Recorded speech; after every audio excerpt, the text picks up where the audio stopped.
Kita mulakan dengan bacaan surat Al-Kahfi. A'udzu billahi minasyaitonir rajim. Bismillahirrahmanirrahim. Alhamdulillahilladzi anzala 'ala 'abdihi al-kitaba wa lam yaj'al lahu 'iwaja.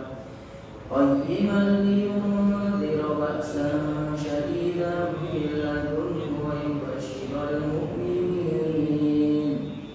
wa yubashshiral mu'minina alladhina ya'maluna as-salihati anna lahum ajran hasanan makithina fihi abada wa yunzira alladhina qalu ittakhadha Allahu walada ma lahum bihi min 'ilmin wa la li abaihim kaburat kalimatan takhruju min afwahihim yaquluna illa kadhiba fal'allaka baqi'un nafsaka 'ala atharihim in lam yu'minu bihadzal hadithi asafa inna ja'alna ma 'alal ardi zinatan laha linabluwahum ayyuhum ahsanu 'amala wa inna laja'iluna ma 'alayha sa'idan juruza am hasibta anna ashabal kahfi war-raqim kanu min ayatina 'ajaba إذ أوى الفتية إلى الكهف فقالوا ربنا آتنا من لدنك رحمة وهيئ لنا من أمرنا رشدا صدق الله العظيم. اللهم أنت ربي لا إله إلا أنت خلقتني وأنا عبدك وأنا على عهدك ووعدك ما استطعت أعوذ بك من شر ما صنعت أبوء لك بنعمتك علي وأبوء لك بذنبي واغفر لي فإنه لا يغفر الذنوب إلا أنت. بسم الله الرحمن الرحيم. ونتوب عليه وتعالى الأجر والاستغفار والنفع والإنفاق والمذاكرة والتذكير وعدم الرد لله تعالى والإحياء سنة النبي محمد صلى الله عليه وسلم على هذه النية وعلى كل نية صالحة وخصوصا على نبينا محمد صلى الله عليه وسلم وعلى آله وصحبه والتابعين لهم بإحسان إلى يوم الدين وسائر الخير والمسلمين والمقربين خصوصا إلى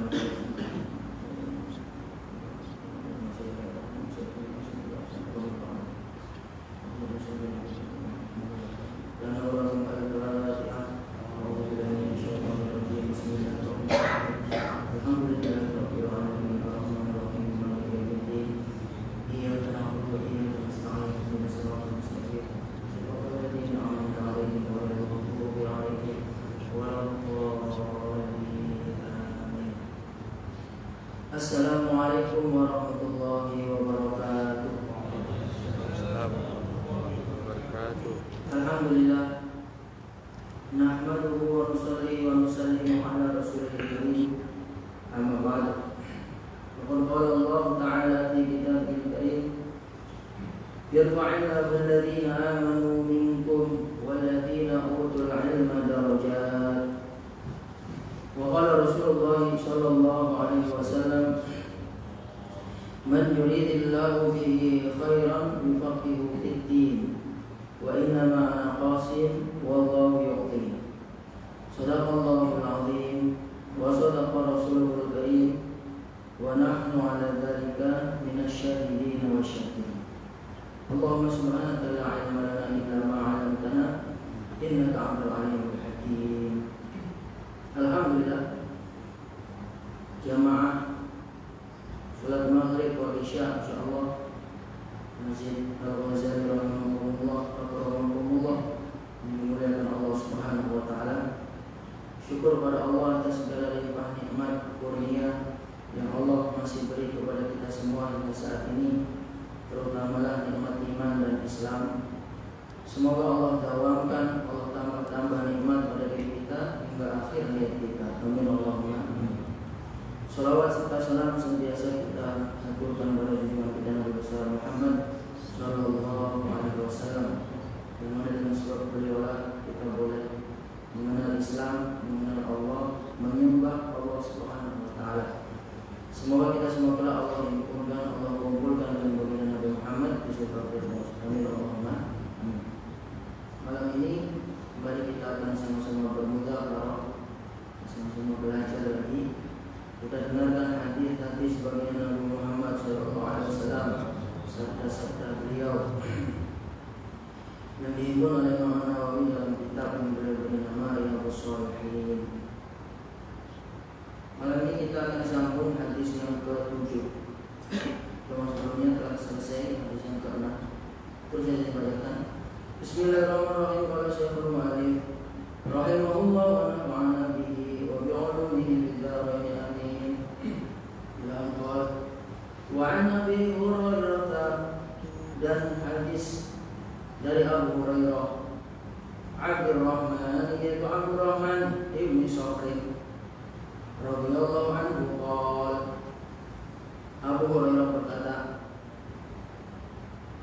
hadis kali ini diriwayatkan oleh Abu Hurairah. Nama asli beliau Abdurrahman ibn Shakhr. Nama kunyah atau gelaran yang masyhur dikenal adalah Abu Hurairah. Beliau termasuk sahabat yang akhir masuk Islam. Berbeda dengan sahabat periwayat hadis yang sebelumnya, Sa'ad bin Abi Waqqas. Sa'ad bin Abi Waqqas masuk Islam awal-awal, angkatan Abu Bakar awal-awal masuk Islam. Kalau Abu Hurairah ini akhir. Beliau masuk Islam tahun ke-7 Hijriah. Jadi setelah Nabi hijrah 7 tahun kemudian baru beliau masuk Islam. Sebelum masuk Islam, sebagian riwayat menceritakan nama beliau asalnya adalah Abdus Syams, hambanya matahari. Nama yang tidak lurus. Maka setelah masuk Islam oleh Nabi dirubah. Engkau adalah Abdurrahman, engkau adalah hambanya Ar-Rahman, itu hamba Allah. Maka semenjak saya itulah nama beliau berubah menjadi Abdurrahman. Kemudian beliau terkenal menjadi Abu Hurairah karena satu peristiwa beliau menceritakan, suatu saat aku membawa kucing di lengan baju ini. Dulu orang-orang dulu kalau pakai baju ini panjang, lebar. Lalu kalau buat bawa kitab, bawa apa. Nah, Abu Hurairah membawa kucing di sini. Maka Nabi melihat aku, apa itu yang ada di bajumu? Maka aku menjawab di kucing. Maka Nabi mengatakan, ya Abal Hir. Maka Nabi memanggil beliau dengan wahai Abal Hir, wahai bapak kucing. Kemudian sahabat yang lain menyebut beliau dengan Abu Hurairah. Sebenarnya bisa. Tetapi meskipun beliau ini akhir masuk Islam, jadi beliau lebih kurang hanya bersama Nabi 4 tahun.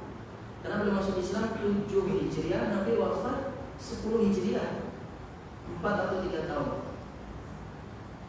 Beliau adalah sahabat yang paling banyak meriwayatkan hadis dari Nabi SAW.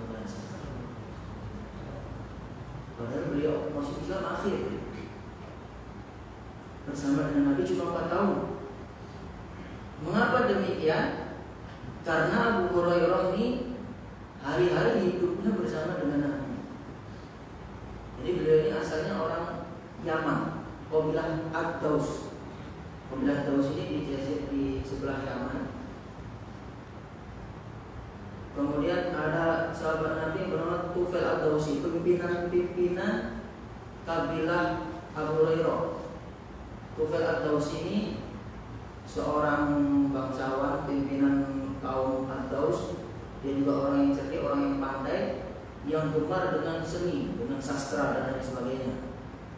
Maka beliau mendengar ada orang yang disebut-sebut sebagai nabi, mengaku nabi, kemudian mengatakan dirinya mendapat firman dari Tuhan. Maka beliau penasaran ingin menjumpai dari baginda Nabi Muhammad. Daus ini datang ke Mekah, disambut oleh tokoh-tokoh Quraisy yang ada di Mekah pada waktu itu, Abu Jahal, Abu Lahab dan kawan-kawan. Karena beliau ini tokoh dari kabilah yang besar di Daus sana, disambut dengan baik, kemudian dijamu, diberi makan, diajak sembang dan sebagainya, sebagaimana kebiasaan orang Arab. Kemudian ditanya, apa maksud tujuanmu ke sini? Maka Tufail Ad-Dawsi menyampaikan maksud tujuan dia, saya mendengar ada orang yang mengaku Nabi, kemudian dia mengaku mendapat firman dari Tuhan. Saya ingin mendengarnya. Maka apabila ketua-ketua Quraisy ini mengatakan jangan kamu mendengar dia itu tukang sihir. Kalau kamu mendengar kata-kata dia, kamu akan terpengaruh dengan kata-kata dia.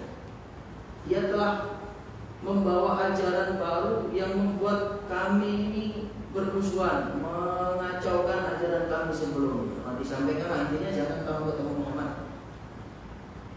Maka karena menghormati mereka ini ketua-ketua kaum, sudahlah, kalau memang saya tak boleh mendengar perkataan dia karena perkataan dia adalah sihir, saya ingin melihat wajahnya. Sudah jauh-jauh dari Yaman datang sini, saya ingin melihat wajahnya. Saya akan tutup telinga saya supaya tak mendengar kata-kata sihir dia. Oke lah, kalau cuma ingin lihat, kamu boleh jumpa dia nanti di Ka'bah. Sehingga cerita Tufail Ad-Dawsi datang, tanya-tanya orang yang namanya Muhammad yang seperti apa. Mau diberi itu dia sedang sholat di samping Ka'bah. Sudah ditutup telinganya dengan tapasannya ingin melihat. Qadarullah itu Nabi Muhammad sedang sholat, dan Nabi Muhammad membaca dengan bacaan Al-Quran dengan lirik, tak kuat pun. Tapi inilah suara bacaan Nabi sampai juga terdengar telinga Tufail Ad-Dawsi. Dan Tufail Ad-Dawsi ini memang ahli sastra Arab. Begitu mendengar bacaan Quran Nabi, beliau terkesan. Ini tak mungkin sihir sastra manusia tak mungkin seperti ini. Maka beliau semakin penasaran, sehingga beliau ikuti Nabi pulang kemana, kemudian masuk ke rumah Nabi, di jalan Yasua masuk Islam. Kemudian Tufail Ad-Dawsi minta izin ke Nabi, saya adalah pembesar kaum saya akan kembali ke kaum saya akan sampaikan agama ini yang benar, ini yang hak ini, doakan supaya saya Allah jadikan hasil hidayah. Maka didoakan Nabi, sehingga kita beliau kembali ke Daus. Kemudian beliau sampaikan ajaran Islam ke kabilahnya, dan kabilah yang masuk Islam di antaranya Abu Hurairah. Kemudian Abu Hurairah hijrah datang bersama beberapa orang dari kabilah Daus ini, datang untuk jumpa belajar Islam terus ke Nabi. Begitu datang, ternyata Nabi sudah hijrah tahun ke-7 hijrah. Dan Abu Hurairah ini adalah orang yang sangat-sangat miskin. Berbeda dengan perawi yang sebelumnya. Saat itu Abu Bakar ini orang kaya, sehingga beliau meninggalkan harta banyak. Kisah yang sebelumnya. Abu Hurairah orang yang sangat-sangat miskin. Begitu datang ke Madinah, beliau tak ada bawa harta apa-apa, dan memang beliau ingin betul-betul mendapat manfaat yang banyak dari baginda Nabi SAW, sehingga beliau tinggal di masjid. Maka Nabi melebarkan Masjid Nabawi pada waktu itu, diberi satu tempat begitu macam diberi atap itu dinamakan Sufa, diberi nama Sufa. Maka orang-orang seperti Abu Hurairah, orang-orang yang baru masuk Islam dari luar Madinah, kemudian datang ke Madinah ingin belajar Islam, dan mereka tak ada uang untuk menyewa rumah, tak ada uang untuk beli rumah, diletakkan di situ oleh sekitar 40 orang atau 70 orang, termasuk Abu Hurairah. Atau alhamdulillah cikal bakal pesantren madrasah. Di madrasah itu sudah dimulai semenjak zaman Nabi SAW, di antaranya Abu Hurairah. Maka Abu Hurairah menceritakan, tidaklah Nabi pergi ke mana tempat melainkan aku mengikutinya, sehingga beliau tahu betul apa yang dikatakan Nabi, apa yang dibuat Nabi. Kemudian Nabi dihafal, dan beliau memberi kelebihan boleh menghafal kata-kata Nabi ini dengan sangat baik. Sehingga walaupun 4 tahun beliau bersama Nabi, setelah 4 tahun Nabi wafat, setelah Nabi wafat beliau meriwayatkan hadis Nabi paling banyak di antara sahabat yang lain, lebih kurang 5.374 hadis yang diriwayatkan oleh Abu Hurairah dari Nabi Muhammad SAW.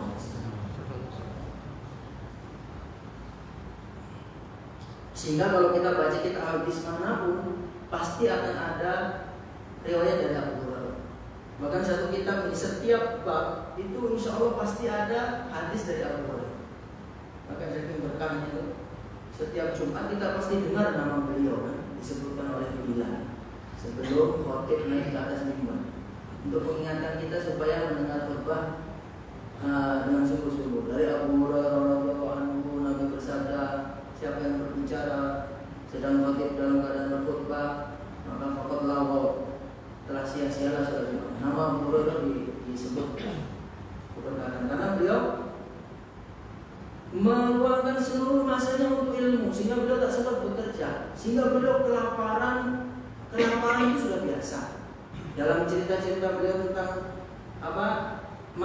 keadaan beliau bersama Nabi, kisahnya itu banyak di Madinah Ahmad itu juga ada beliau kelaparan karena tak ada waktu, tak ada masa untuk bekerja demi mendengar hadis dari Nabi Shallallahu Alaihi Wasallam. Sehari 2 hari tidak makan, bahkan beliau menceritakan pernah suatu ketika karena begitu laparnya sehingga aku tak mau berdiri.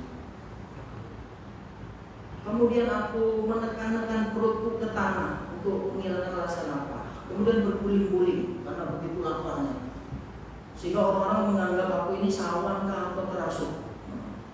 Kalau waktu itu ketika orang dianggap kerasukan maka dipijak lehernya, maka baru dipijak lehernya orang ingat dia ini sawan. Maka wallahi aku tidak sawan, aku pun tidak kerasuk, aku sedang lapar berhari-hari untuk tidak makan. Demi mempelajari ilmu dari baginda Nabi Shallallahu Alaihi Wasallam. Pernah suatu ketika kata beliau, karena begitu laparnya aku duduk di samping di sisi jalan yang mana dilalui sahabat-sahabat, dengan harapan supaya ada sahabat yang mengajak ke rumahnya. Dan kebiasaan orang Arab kalau mengajak ke rumah pasti dijamu, diberi makan. Maka Abu Bakar datang, aku pura-pura bertanya satu soalan ke Abu Bakar. Sebetulnya aku tahu jawabannya, tapi aku sebenarnya tanya aja supaya nanti dia dibawa ke rumah, kemudian diberi makan. Maka tanya dijawab oleh Abu Bakar, selesai dijawab Abu Bakar pergi. Mungkin mungkin Abu Bakar juga tak ada makanan di rumah atau bagaimana Allah. Kemudian Umar datang pun demikian, bertanya satu soalan, beliau sudah tahu jawabannya, cuma ingin dijawab di rumahnya, tapi Abu Bakar pun menjawab. Kemudian setelah menjawab pergi. Kemudian sampailah Rasulullah SAW datang, belum lagi aku bertanya, Rasul sudah tahu, kamu ikut saya. Karena ini memang pelajar bagaimana tahu, guru ini tahu apa keadaan pelajar ini kelaparan. Maka diajak ke satu rumah, kemudian disuguhkan susu satu cawan, tak terlalu banyak. Maka dalam hati Abu Hurairah boleh makan juga. Cukuplah untuk 2 orang Rasulullah dengan Abu Hurairah. Maka kata Rasulullah, wahai Abu Hurairah, ini ada rezeki dari dari rezeki dari Allah untuk kita makan. Kamu panggil kawan-kawan di Ashabus Suffah. Mereka kan belum makan kita. 40 sampai 70 orang. Masuk. Dan makanannya hanya satu susu, satu wadah kecil begitu saja. Macam mana nih boleh untuk makan semua orang satu Suffah semua? Karena ini perintah Nabi, dikerjakan saja. Panggillah kawan-kawan yang satu Suffah itu, santri-santri pelajar-pelajar Rasulullah untuk datang, kemudian minum. Maka Abu Hurairah datang dekat Nabi supaya dipersilakan untuk minum pertama kali. Tapi ternyata Rasul mengatakan, wahai Abu Hurairah, berikan minum ke kawan-kawan itu. Nanti kamu sama saya terakhir. Ada ucapan sedikit, tapi ya berkat taat perintah Nabi kan, mujizat Nabi juga pertolongan Allah. Kata Abu Hurairah, maka aku persilahkan kawan-kawan satu semua untuk minum. Semua minum selesai, itu macam tak berkurang melainkan sedikitnya. Sehingga kata Nabi, wahai Abu Hurairah, mereka pergi, kemudian tinggal sekarang kita berdua. Sekarang engkau minum. Maka Abu Hurairah, engkau duluan ya Rasulullah minum. Kemudian saya, maka nanti tidak orang yang menuangkan dialah yang terakhir minum. Tadi aku yang menuangkan, maka aku akhir minum. Kamu minum. Maka diminum oleh Abu Hurairah sedikit supaya nanti itu ada bagi dari Rasulullah SAW. Maka Nabi minum lagi, syok, diminum lagi. isyraq, minum lagi. Sampai kenyang, kata Abu Hurairah, la ajidu maslaka. Tak ada lagi tempat yang sudah kenyang. Maka diminum oleh Rasulullah SAW baginya. Ini salah satu kisah Abu Hurairah dengan Rasulullah SAW. Banyak lagi kisah yang lain karena beliau memang periwayat hadis. Jadi kisah beliau dengan bagian hadis ini sangat-sangat. Termasuk fadilah ayat kursi. Siapa yang membaca ayat kursi maka Allah akan menjaga dia. Dibaca malam menjelang tidur, maka Allah akan Allah hantarkan penjaga untuk dia sampai pagi hari. Dan pada malam itu setan tak akan mengganggu dia. Ini juga hadis dari Abu Hurairah yang mengajarkan setan itu langsung. Ini kisahnya sudah masyhur. Kita baca terus hadisnya. Qala Abu Hurairah radhiyallahu anhu berkata, qala Rasulullah sallallahu alaihi wasallam, baginda Nabi sallallahu alaihi wasallam bersabda, Innallaha sesungguhnya Allah la yanzuru, Allah tidak melihat ila ajsamikum kepada jisim-jisim kalian, kepada tubuh-tubuh kalian, wala ila suwarikum, dan Allah tidak melihat kepada wajah-wajah kalian, walakin tetapi Allah yang dulu melihat ila qulubikum kepada hati-hati kalian. Rawahu Muslim. Hadis ini diriwayatkan oleh Imam Muslim. Innallaha la yanzuru ila ajsamikum. Allah tidak melihat kepada jasad, jisim kalian, tubuh kalian. Sama ada tinggi kah, pendek, gemuk kah, kurus, berotot kah, tak ada otot. Wala ila suwarikum, dan Allah tidak melihat kepada wajah-wajah kalian. Sama ada cantik kata cantik, handsome kata handsome, putih kata hitam, hidungnya mancung kata mancung. Allah tidak melihat itu. Maksudnya apa? Allah tidak melihat, berarti Allah tak tahu. Bukan begitu maksudnya. Karena Allah Subhanahu wa taala Al-Basir, Maha melihat. Semuanya dilihat oleh Allah. Yang zahir, yang batin dilihat oleh Allah.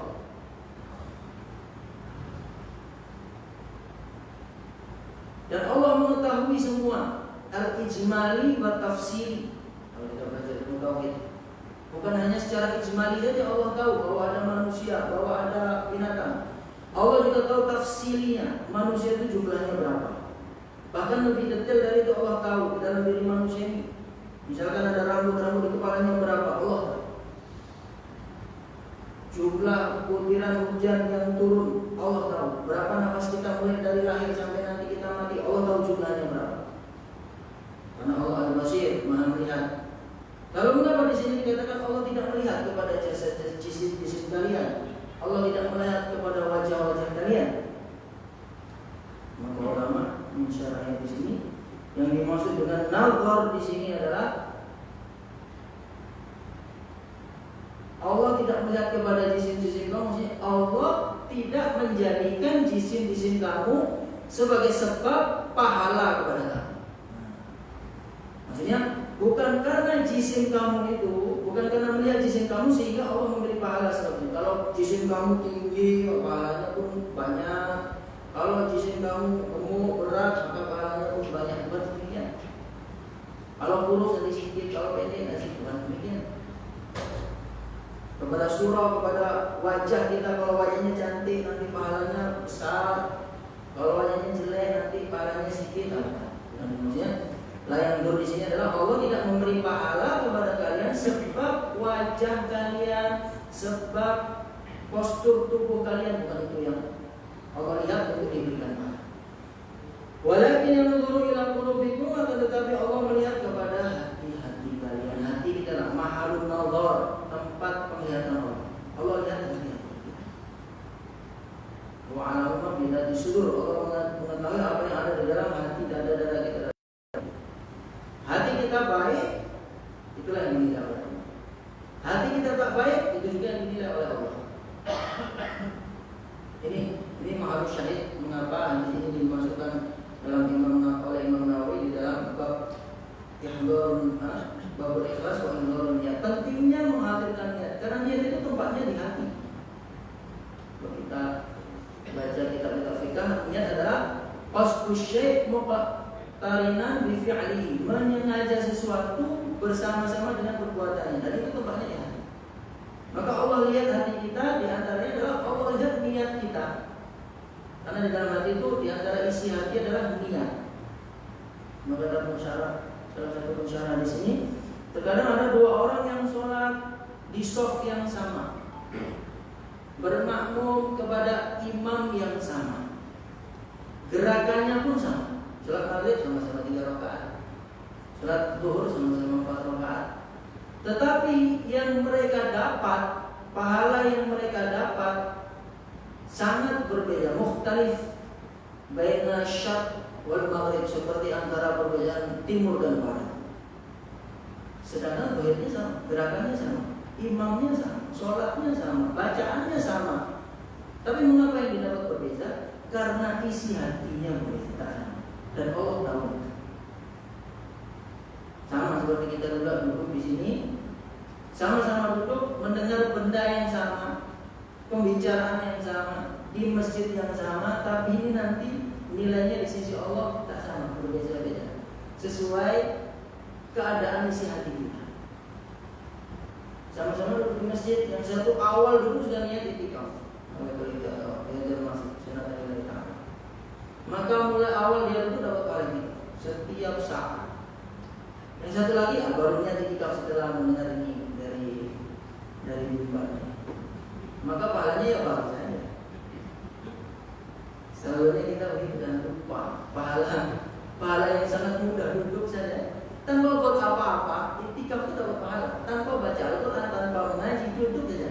Syaratnya 2 saja itikaf itu: al-lubuz, al-muqadh atau lubuz, diam di masjid kemudian niat, nah dapat pahala itu. Maka Allah melihat hati kita. Di antara hati adalah niat, ikhlas kata ikhlas. Ini ikhlas kan niat. Itu yang Allah lihat. Di antaranya juga, apakah di dalam hati ini kan tempatnya masyair, syu'ur atau perasaan-perasaan, rasa cinta, rasa marah, rasa benci, perasaan-perasaan, kecintaan kita kepada Allah, kecintaan kita kepada amal, kesedihan kita ketika tertinggal satu amalan. Itu yang dilihat oleh Allah Subhanahu wa ta'ala. Hati kita itu yang dilihat. Maka kata ulama hadis ini memberi tahu kepada kita supaya kita memperhatikan keadaan ahwal hati kita. Di samping kita mengerjakan amalan-amalan zahir. Karena amalan zahir sehebat apapun, sebanyak apapun, itu tak ada nilainya kalau apa yang di dalam hati ini tak baik. Jadi sah atau tidak sahnya nama amal niat, kalau kembali ke hadis yang awal kan, sesungguhnya amalan-amalan itu sah dengan adanya niat. Niat itu dalam hati. Wa innamal likulli imri'in ma nawa. Setiap orang mendapat apa yang dia niatkan. Hijrah, sama-sama hijrah. Satu niat karena Allah dan Rasulnya, dapat Allah dan Rasulnya. Satu niat karena ingin dapat dunia. Moga aku di tempat sini, di tempat sini susah lah, makanya saya hijrah supaya boleh dapat pekerjaan yang menghasilkan uang lebih banyak. Dari sini itu tak ada orang yang nak menikahkan anak perempuannya dengan aku. Aku nak hijrah ke sana supaya ada orang yang nak menikahkan anak perempuan. Maka hijrahnya sesuai dengan apa yang ada dalam hati dia, meskipun amalannya sama-sama hijrah. Maka sangat penting memperbaiki atau ihtimam, bersungguh-sungguh di dalam tazkiyatul nafas, tazkiyatul qulub, pembersihan hati. Maka sehingga lahirlah ilmu tazkiyatul nufus, ilmu tasawuf, bahasa lainnya seperti itu. Bagaimana supaya menjaga hati kita ini bersih dari syirik, bersih dari riya, bersih dari hasad, dari penyakit-penyakit hati. Amradul qulub, penyakit-penyakit hati yang boleh merusakkan amalan. Dan di sini juga kata ulama dalam syarah-syarah memberitahu kepada kita bahwa mestinya orang ahli ilmu, orang yang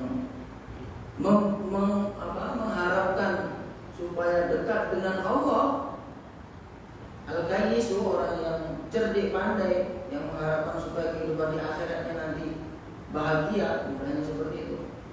Mestinya dia lebih mengutamakan amalan batin daripada mengutamakan ajsam wa suwar, daripada memperhatikan tampilan-tampilan zahir, badan kurus supaya gemuk beli 10 menit ini, badan biasa saja supaya satu datang ke gym. Bukan tak boleh, tapi itu bukan tujuan. Allah tidak melihat itu.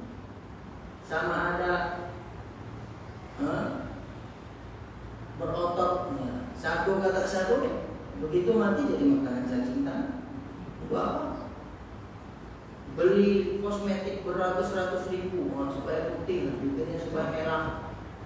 Belum cukup itu, giginya ingin dibuat macam ini macam itu, datang ke dentist supaya giginya lebih maju, lebih rata. Itu apa? Bukan tak boleh. Boleh selama tidak merubah. Ini yang lebih teruk lagi, lebih mementingkan zahir sehingga melupakan hadiyul Islam, ajaran-ajaran Islam, sehingga tidak lagi memperhatikan apa yang mesti dibuat oleh seorang muslim, terutama perempuan. Sudah tahu mencukur alis tak boleh, haram. Tapi kalau tak dicukur tak cantik. Cukur disulam, masya Allah. Untuk apa? Lebih teruk lagi di oprek, supaya ini lebih lancip lagi, supaya merubah ciptaan Allah Subhanahu wa Ta'ala. Itu semua tak penting. Untuk apa? Kalau hanya setakat untuk menjaga supaya terlihat bersih, oke lah, memang Islam mengajarkan kebersihan, kemas. Tapi kalau sampai melampau, ini bukan ajaran Islam. Allah yang dilihat oleh Allah adalah hatinya. Kemudian sebagian orang ketika membaca hadis ini terjadi kesalahpahaman yang sangat teruk. Karena di sini dikatakan Allah tidak melihat sisi kalian, Allah tidak melihat wajah kalian, yang Allah lihat hati kalian.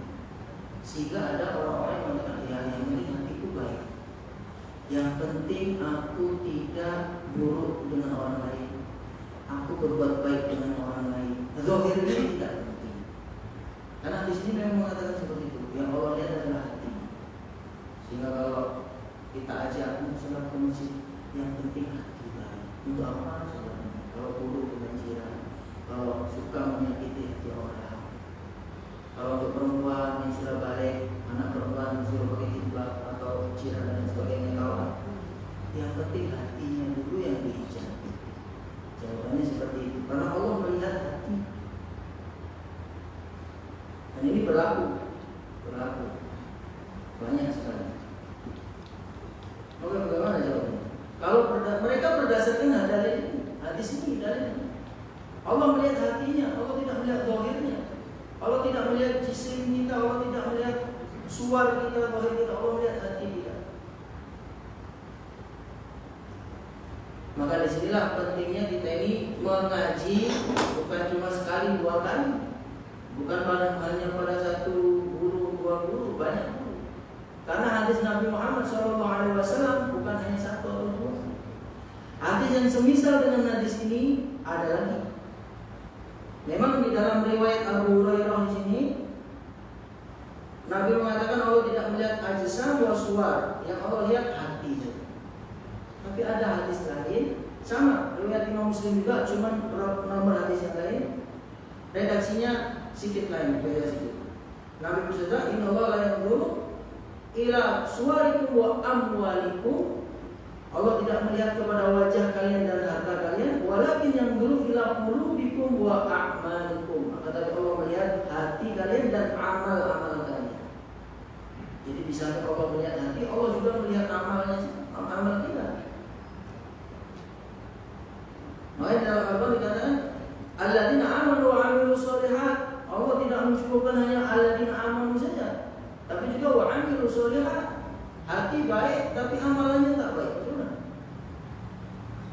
Lagipun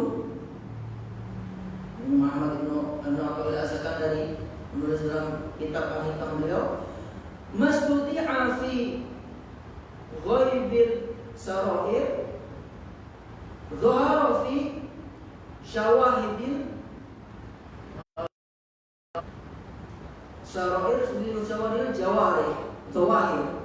Apa yang tersimpan di dalam hati itu akan nampak di dalam amalan anggota badan kita. Jadi perkataan orang yang tadi mengatakan yang penting hatiku baik, meskipun aku belum berjilbab, belum berhijab, tapi hatiku baik. Meskipun aku belum sholat, tapi hatiku baik, aku tidak menyakiti orang lain. Ini perkataan yang tak betul. Karena kalau memang hatimu itu baik,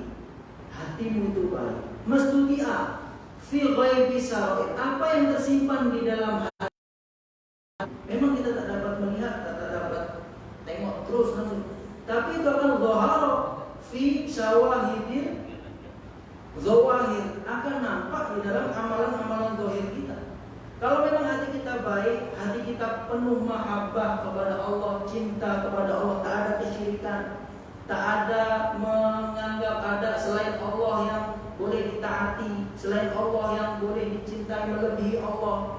Kalau memang hati kita penuh dengan mahabbah kepada Allah, kecintaan kepada Allah, keyakinan kepada Allah, hati kita baik, otomatis hati ini akan memerintahkan anggota jawarih kita untuk mentaati Allah dengan sendirinya.